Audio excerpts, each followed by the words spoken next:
7절까지가 여호와 하나님이 여호수아에게 여리고 성을 함락하는 그 매뉴얼을 전해주는 장면이라면 8절부터는 그 매뉴얼을 실행에 옮기는 장면입니다. 국가를 비롯해서 어떤 조직이든지 뭐든지 매뉴얼대로 따라서 하면 실패 확률이 줄어듭니다. 여호와 하나님께서 여호수아에게 어떻게 해야 여리고를 함락할 수 있는지 자세하게 알려주셨습니다. 엿새 동안 하루 한 바퀴씩 성 주위를 온 이스라엘 사람들이 돌고 일곱째 날에는 일곱 바퀴를 돌고 외치면 여리고 성이 무너진다. 이것이 매뉴얼입니다. 이제는 여리고 함락의 그 매뉴얼을 이스라엘 백성들이 얼마나 정확하게 숙지하고 행하느냐에 따라서 여리고가 함락되느냐 그렇지 않느냐가 결정될 것입니다. 여호수아가 그 백성들에게 말한 것처럼 And just as Joshua had commanded the people, 말한 것처럼, 그러니까 4절에서는 여호와 하나님이 여호수아에게 명령하신 대로 8절에서 실행되고 있다는 거죠. 그러니까 하나님이 여호수아에게 명령하신 그대로 8절에서는 여호수아가 백성에게 말한 대로, 원래 의미는 말한 것처럼입니다. 오늘 이르기를 마침에라고 번역되어 있지만, 그래서 이 매뉴얼이 지금 정확하게 지켜지고 있다는 것을 볼 수가 있는 거죠. 4절과 8절을 한번 비교해 보면 이제 평행을 이루고 있습니다. 예외 하나가 있는데 그게 뭐냐면 언약궤 앞에서가 여호와 앞에서로 바뀌어졌다는 거. 그 외에는 다 평행입니다. 7 제사장, 7 양각 나팔, 그리고 들어 올리다, 그리고 나아가다, 나팔을 부는 이런 모든 행위들이 4절과 8절에서 그대로 평행을 이루고 있습니다. 언약궤 앞에서란 말이 8절에서는 여호와 앞에서라 바뀌었습니다. 왜 바뀌었을까? 그러니까 언약궤가 여호와라는 어떤 등식이 성립이 된다는 거죠. 그러니까 성경은 단 한 글자도 의미 없이 바뀌는 게 없습니다. 언약궤가 여호와로 바뀐 것에는 저자의 의도가 있다는 거죠. 언약궤 자체는 여호와가 아니지만 내레이터는 지금 하나님의 임재를 언약궤를 통해서 이스라엘 백성들에게 보여주고 있는 거. 그러니까 요단강을 건널 때부터 언약궤는 계속해서 눈에 보이는 하나님의 임재를 상징하는 상징적인 어떤 형상이었습니다. 이스라엘 백성들이 가는 곳마다 동행하는 언약궤. 언약궤는 어떤 그냥 사람이 만든 거지만 그 자체가 하나님의 임재를 굉장히 상징적으로, 그리고 굉장히 어떤 좀 드라마틱한 비주얼로 보여주는 물체이기 때문에 언약궤를 여호와와 동일시하고 있다. 그래서 눈에 보이는 언약궤는 하나님의 형상을, 하나님의 임재를 형상화시키고, 눈에 보이는 여호수아는 하나님의 말씀이 형상화된 거라는 거죠. 그 언약궤는 하나님의 임재의 형상화, 여호수아는 하나님의 말씀의 형상화. 우리는 보이는 것에 항상 약하기 때문에 여호수아를 통해서 하나님의 말씀이 그대로 대언이 되고 있고, 언약궤를 통해서 하나님의 형상을 우리가 가시적으로 볼 수 있는 그런 효과를 보여주는 셈이라는 것이죠. 그래서 언약궤가 뒤따라 걸었다라는 8절의 표현도 언약궤를 의인화시켜서, 하나님의 임재를 의인화시켜서 표현하고 있다는 겁니다. 4장 17절을 보면 4장 11절을 보면 여호와의 궤와 제사장들이 복수로 표현돼요. 4장 11절을 보면 모든 백성이 건너기를 마친 후에 여호와의 궤와 제사장들, 이 복수잖아요. 제사장들이 백성의 목전에서 건넜으며, 근데 건넜다라는 것은 3인칭 단수로 표현되고 있습니다. 그러니까 제사장하고 언약궤, 제사장들과 언약궤를 한 묶음으로 본 거죠. 운동에 보면 2인 삼각처럼 제사장들과 그러니까 제사장들과 언약궤가 하나의 어떤 운명 공동체처럼 여겨지는 거죠. 6장 8절에서도 마찬가지라는 거예요. 7명의 제사장들이 나팔을 불 때 그 뒤를 따라가는 것은 언약궤를 맨 제사장들인데, 성경은 제사장들은 생략하고 그냥 언약궤라고 표현하고 있습니다. 여기서도 언약궤와 이것을 맨 제사장들을 한 묶음으로 보고 있다는 얘기죠. 9절을 보면, 9절 한번 읽어보면 그 무장한 자들은 나팔 부는 제사장들 앞에서 행진하며 후구는 궤 뒤를 따르고 제사장들은 나팔을 불며 행진하더라. 한글 번역의 문제점이 여기에 있습니다. 제사장들이 행진하고 궤를 따르고 행진하다, 다 동사들이 이렇게 중구난방으로 쓰여 있지만 사실은 다 걷다라는 동사로 3번이 반복되고 있어요. 무장한 자들은 나팔을 부는 제사장들의 얼굴 앞에서 걷고 있다. 그리고 후군은 궤 뒤를 따라 걷고 제사장들을 나팔을 불며 걷는다. 할라크가 정확하게 3번 딱 쓰였습니다. 그러니까 할라크라는 동사, 걷다라는 이 동사는 전부 분사와 부정사로 쓰여 있다는, 다시 말해서 걸음의 동작이 이례적인 것이 아니라 지속적인 걸음이고, 이 걸음이 여호와의 언약궤와 보폭을 맞추어 걷는 것을 강조하고 있다는 거예요. 걷는다, 걷는다, 걷는다. 무장한 자들이 걷는다, 나팔을 부는 제사장들이 걷는다, 언약궤가 걷는다. 후군이 걷고 있고. 행진할 때 중요한 것은 보폭도 중요하지만 속도도 중요합니다. 그래서 오케스트라 연주를 하면 모든 악기가 템포를 공유해야 됩니다. 현악기도 그렇고 뭐 타악기도 그렇고 관악기도 그렇고, 한 악기가 템포로 치고 나가면 연주 전체가 엉망이 되어버리는 거 마찬가지입니다. 뭐 군악대나 의장대 같은 데서 행진할 때도 마찬가지죠. 행군할 때도 마찬가지죠. 조금 앞에 먼저 가버린 사람이 나오면 그 전체적인 이 사열의 어떤 그 이 보폭이 다 헝클어지는 거죠. 제자도라는 것은 주님과 나의 보폭을 맞추는 겁니다. 제자가 걸어가는 길, 이 길은 또 제자도는 주님이 걸어가시는 그 방향과 속도를 내가 그 보폭을 맞추어 가는 겁니다. 내가 좀 빨리 간다 싶으면 주님이 내 곁에 있는지 살펴보고 가야 되고, 내가 뒤처지면 쫓아가야 된다는 것이죠. 근데 이 템포로 맞추기가 생각보다 쉽지가 않습니다. 6장 뒤에 나오면 이 템포가 어긋나기 때문에, 어긋나는 것 때문에 실패하는 일들이 이제 비일비재하게 나옵니다. 6장 이후에는 이제 뭔가 이렇게 허니문 시기가 끝나는 것 같아요.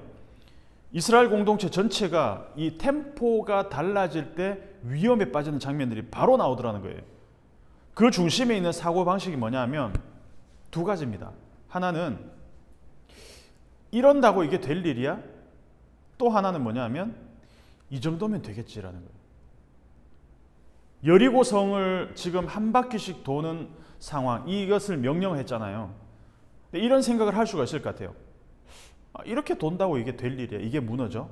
왜냐하면 상식적으로 생각하면 성을 빙빙 돈다고 해서 이 성이 무너진다는 게 이게 좀 말이 합리적이지 않잖아요.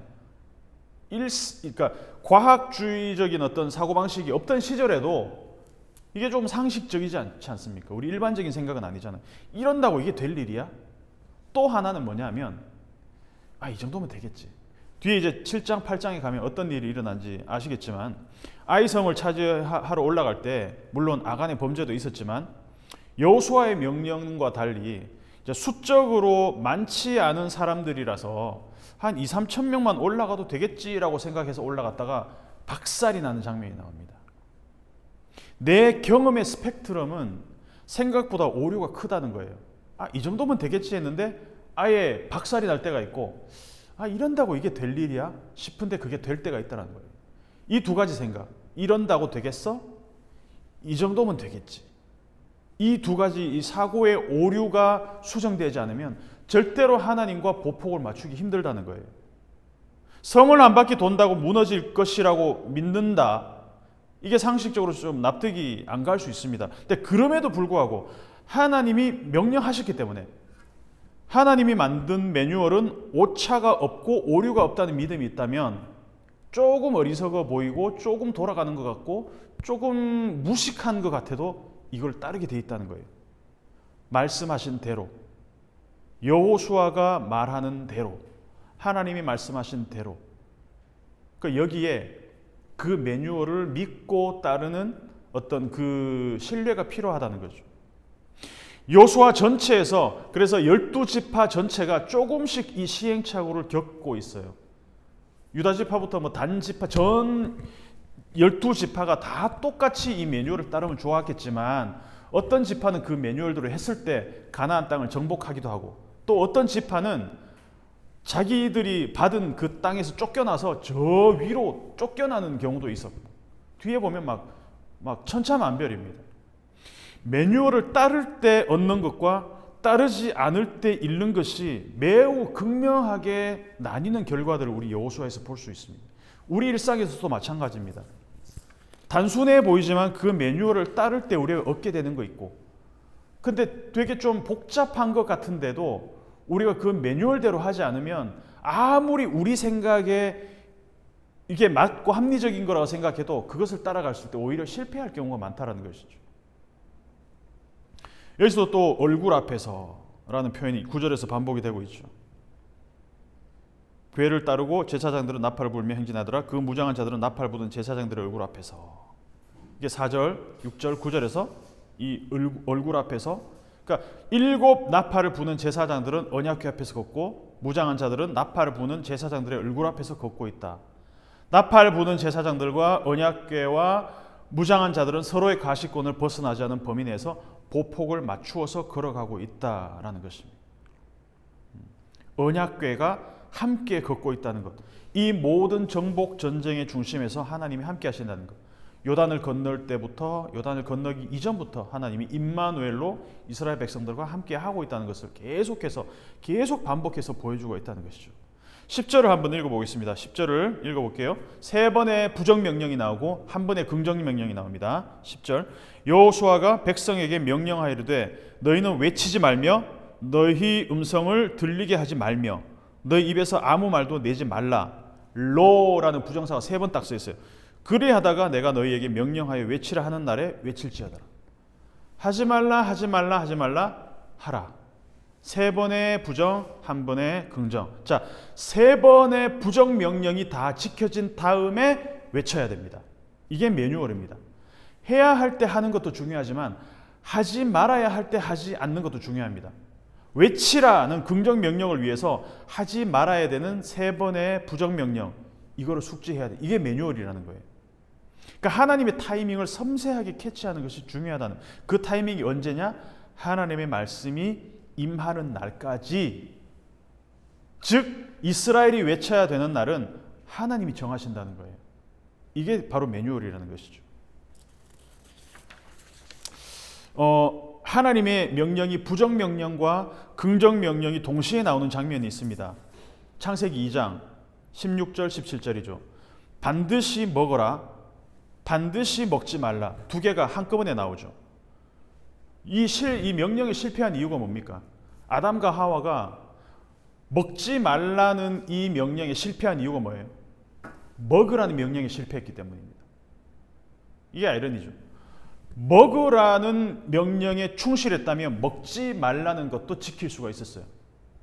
먹지 말라는 것 이전에 뭐가 있었냐면 동산에 있는 모든 나무, 눈에 보이는 모든 나무, 하나의 금기를 제외한 모든 나무를 너희가 반드시 먹어. 근데 성경 번역은 임의로 먹어 이렇게 되어 있는데 사실은 먹고 또 먹어. 아칼 동사가 2번 써 있어요. 반드시 먹으라는 얘기예요. 그러니까 반드시 먹어. 이거에 충실했다면 먹지 말아야 될 것을 먹지 않을 수 있는 명령도, 그 매뉴얼도 지킬 수 있었다는 것이죠. 여기서 만약에 외치라는 명령에 너무 집중을 해버리면 하지 말라라는 것을 소홀히 할 수 있다는 것이죠. 근데 가끔은 하지 말아야 될 것이 무엇인지 또 해야 할 것이 무엇인지를 분별할 수 있는 지혜가 필요할 때가 있다는 것입니다. 그러니까 움직여야 될 때가 있고 멈추어야 될 때를 아는 것, 이것이 들을 수 있는 지혜라는 것입니다. 이것이 바로 하나님과 보폭을 같이 하는 일이죠. 언약궤와 무장을 한 사람들과 나팔을 부는 제사장들, 이 모든 그룹들이 함께 걷고 이 템포를 맞출 때에 시야에서 벗어나지 않고 함께 걸을 때 보다 잘 들을 수 있고 명령에 민감하게 반응할 수 있습니다. 보폭이 맞추어지지 않고 멀리 떨어졌으면 외치라라고 했을 때 그 외침이 들렸겠습니까? 그러니까 일정한 간격을 걷고 있었기 때문에 외치라라고 했을 때 외칠 수 있다라는 것입니다. 자, 그러면 여기서 질문 하나를 할게요. 왜 여호수아는 3절에서 5절까지 하나님이 뭐라고 얘기하냐면 6장 3절에서 5절까지 보면 7째 날에 어떻게 해야 될 것을 분명하게 얘기했어요. 7번째 날에 양과 나팔을 이렇게 불어서 나팔 소리가 들릴 때 백성들이 다 큰 소리로 외쳐 부를 것이라 얘기 분명히 했습니다. 그런데 왜 여호수아는 3절에서 5절까지 하나님이 명령하신 것을 그대로 이스라엘에게 전달하지 않았을까요? 하나님이 여호수아에게 분명히 6일 동안 한 바퀴씩 돌고 일곱째 날에 7바퀴를 돌고 나팔 소리가 길게 날 때 외치라는 명령을 했습니다. 그런데 여호수아는 7번째 날에 대한 구체적인 내용을 말을 안 해요. 하나님의 말씀이 임하는 날까지 기다린 후에 외치라라고 명령을 했습니다. 왜 그렇게 했을까? 그러니까 여호수아가 지금 분명하게 이야기하고 있는 것은 외쳐야 한다는 사실입니다. 백성들에게 명확하게 알리고 있는 것은 외쳐야 한다는 사실입니다. 그런데 언제 외쳐야 할지는 알리지 않고 있습니다. 이 모호함과 명확함이 혼재되어 있는 상황이 있어요. 그러니까 우리는 명확한 명령에 대한 행동을 해야 될 그 타이밍을 언제 잡을지 궁금증이 생깁니다. 모든 것이 명확하면 좋잖아요. 클리어하면 좋잖아요. 지금 여호수아를 통해서 명확하게 알려진 것은 뭡니까? 외치라는 겁니다. 외치라는 것. 분명히 외쳐야 돼요.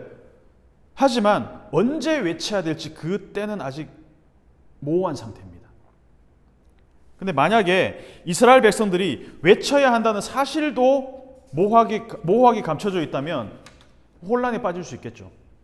근데 여호수아는 분명하게 외쳐야 한다는 것을 알려주고 있습니다.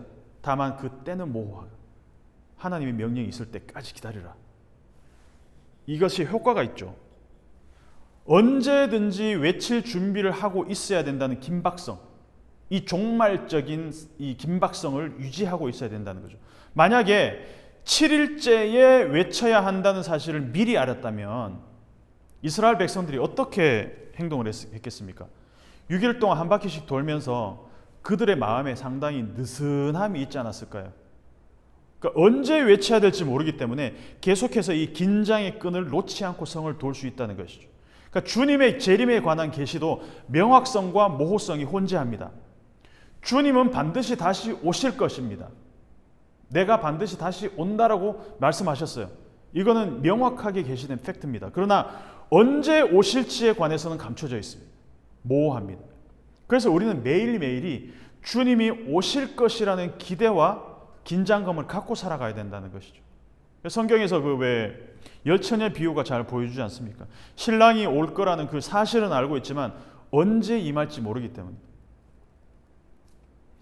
군대가 항상 전시 상황에 대비해서 훈련을 하는 것도 마찬가지죠. 분단 이후에 우리가 전쟁을 한 적이 없습니다. 60년 동안 전쟁이 일어나지 않습니다. 그럼 우리는 일상적으로 이렇게 생각할 수 있겠죠. 아, 전쟁은 끝났어라고 생각할 수 있겠지만 종전이 아니라 지금 휴전 상태이기 때문에 언제든지 전쟁이 일어날 수 있는 그 상황에 대비하는 그 긴박성, 이게 바로 모호성과 명확함이 이게 혼재할 때 일어나는 효과라는 것이죠. 긴박성. 내가 너희에게 말하는 날까지. 자, 여기서 보면 하나님께서 너희에게 말씀하시는 날까지 아니고 여호수아가 내가 너희에게 말하는 날까지 기다리라. 이게 뭡니까? 여호수아가 지금 하나님의 그 권위를 갖고 이야기하고 있다는 거예요. 내가 말하는 날까지. 내 말이 곧 하나님의 말이다.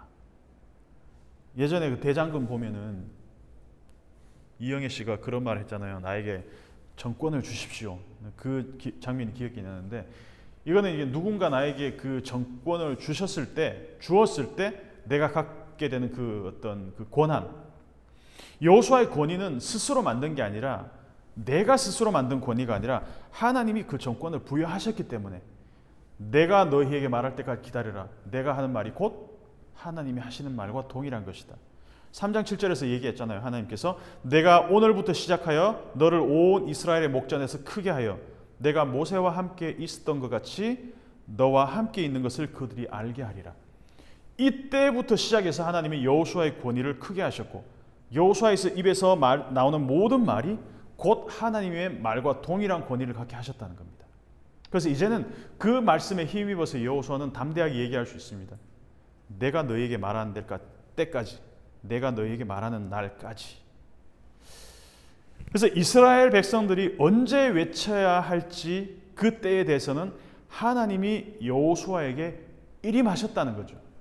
내가 그 때를 알고 있으니까 너희는 내 말을 듣고 돌기만 해라.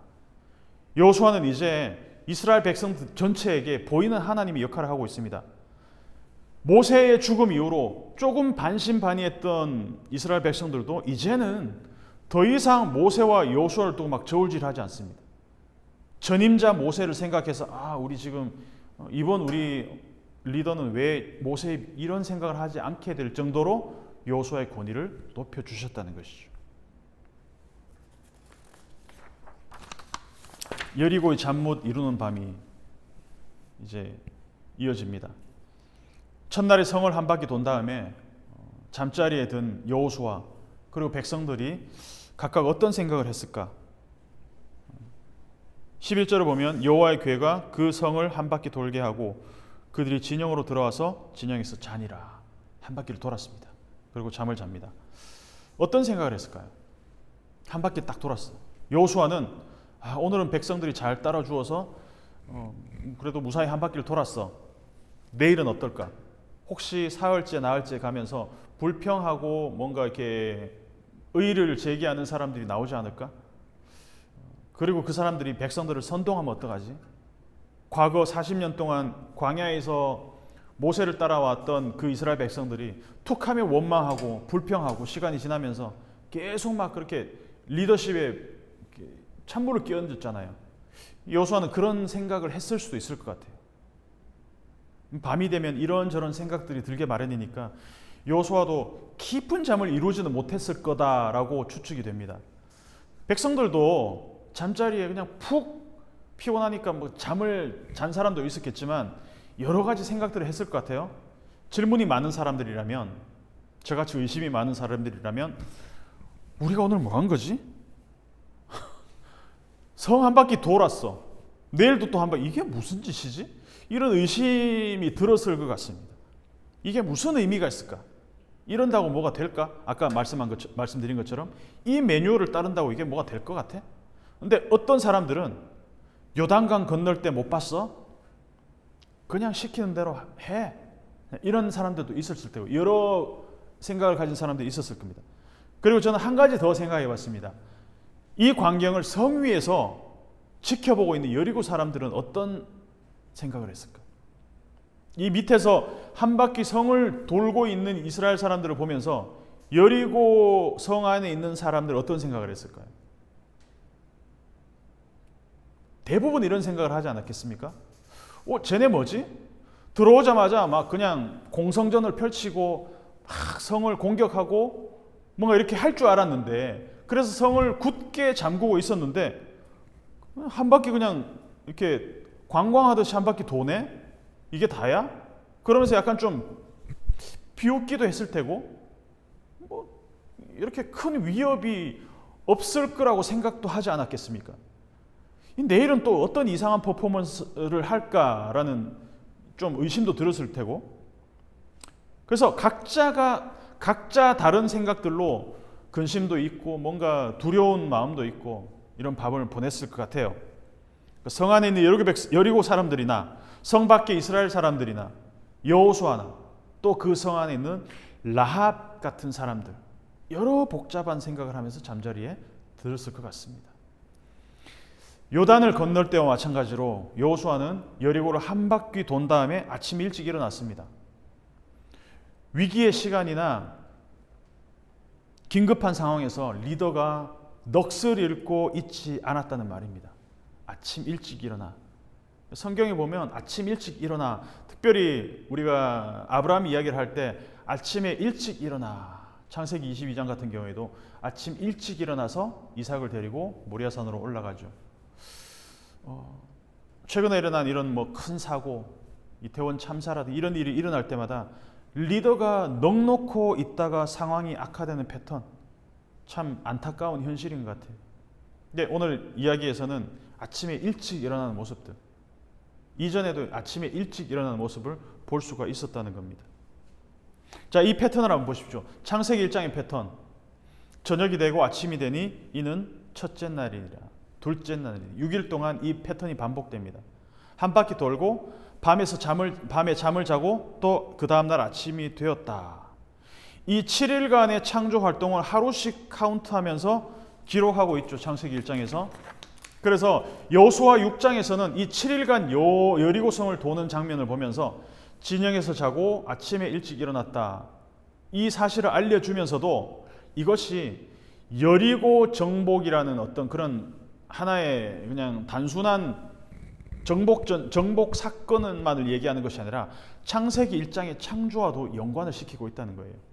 6일 동안 하루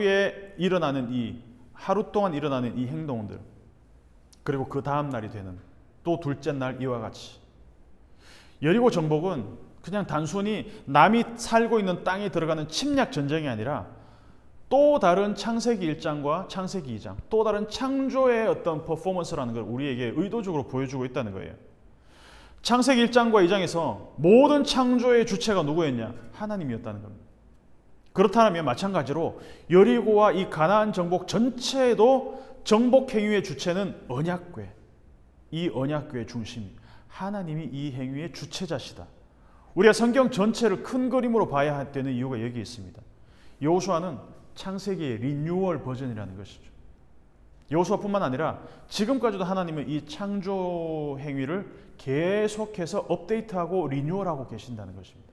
지금도 마찬가지고. 결론입니다. 오늘 이야기에서 우리가 본 것처럼 우리는 어떤 명확한 명령과 그 시기가 알려지지 않은 모호함이 혼재되어 있는 상황이 처할 때가 있죠. 이 일을 계속하는 것에 대한 확신은 있는데 어느 타이밍에 어떤 식으로 길이 열릴지는 알 수 없을 때가 있습니다. 하나님이 분명히 내가 이 길을 갈 수 있도록 하나님이 길을 열어주신 것 같은데 그 때와 시기가 언제 어느 때에 어떤 식으로 하나님이 길을 열어주실지는 모호할 때가 있다는 것이죠. 그리고 그 시간이 길어질수록 점점 이 확신이 사라질 수가 있을 것 같아요. 제가 처한 상황이 지금 비슷한 상황입니다.